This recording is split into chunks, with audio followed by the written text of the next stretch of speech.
Little discussion today. I gotta tell you, I'm super excited. I found this number, and just to let you know how exciting my life is, I found this number. I stopped, muted the TV, and I told my wife, Em, you're not gonna believe this, but I found a more recent number to that $50 billion that I always quote from 2016. $50 billion were attributed to fall-related injuries. Okay? And Medicare and Medicaid bore 2/3 of those costs. I have a new number. All right? So what I want to talk to you today is going to be obviously falls, preventing falls, the cost of falls, and we are at a shortage of a lot of things, right? One of those things is not only healthcare workers, in-home healthcare workers, but also housing for seniors, all right? And so we're looking at the cost of falls, but then also the consequences of falls is not just cost. A lot of times, the admission into assisted living facilities are due to a fall. It's a high percentage. Guys, I've covered it. I can't recall it right now. I don't want to give a number. I'll get hammered on Rumble and YouTube. That's not the number. So I know it's a lot. It's almost between, I feel confident saying it's between 30 and 40%, and maybe even higher, of your admissions into assisted living facilities are due to a fall. So let's talk about cost first, quickly. Now, we do know that every 11 seconds a fall-related injury is treated in the ER from a senior. Every 11 seconds a senior falls, they're in the ER being treated. Every 19 minutes, and I've seen that number at 18 minutes, a senior dies from a fall-related injury, right? Someone dies from a fall-related injury. The new data out, each second of each day in the United States, an older adult falls. Why that change? Well, 10,000 Americans turn 65 every day, and that trend is going to continue well into the 2030s. As the aging population grows, so will the number of falls and the related cost of care.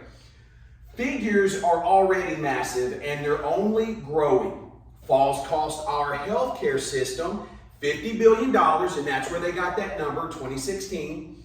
But by 2030, with 72 million older adults experiencing a combined 52 million falls each year, that cost will double to $101 billion per year. That's a lot of money, okay? And so when you start comparing it to other costs that we have, some of you may or may not know, but interest, the United States has borrowed so much money, the interest on that money that we've borrowed is going to become our largest payment as a country in 2030s. That's going to be our largest payment, is on the interest of those loans we've taken. This is going to become a problem, all right, especially considering the shortage of healthcare workers in homes, what we've talked about. Now, 6 key stats here. When it comes to workers, falls drive turnover. This is fascinating. 85% of senior care executives report that falls significantly impact staff turnover. Turnover decreases care quality, right? That's experience is what they're talking about.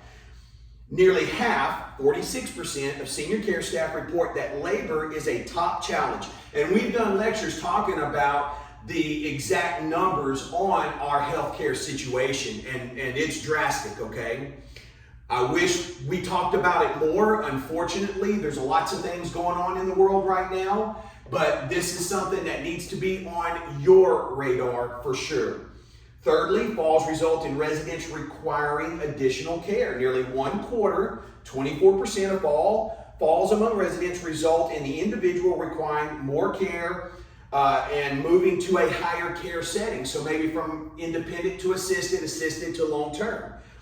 4, falls labor time is significant. On average, clinical staff spend about 1 full work day each week of their time on fall-related issues. COVID was driving falls. 1 out of 5 community staff members say there are more falls since mid-2020, pre-COVID.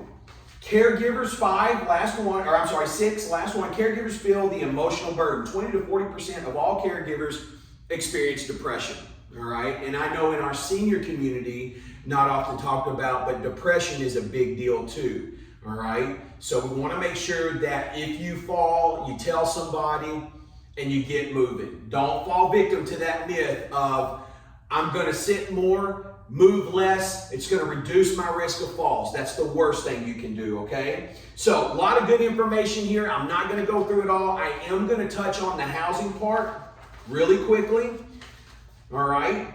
Now, older adults are living in senior housing. More older adults are living in senior housing, but the supply of units for seniors are not keeping up with the demand.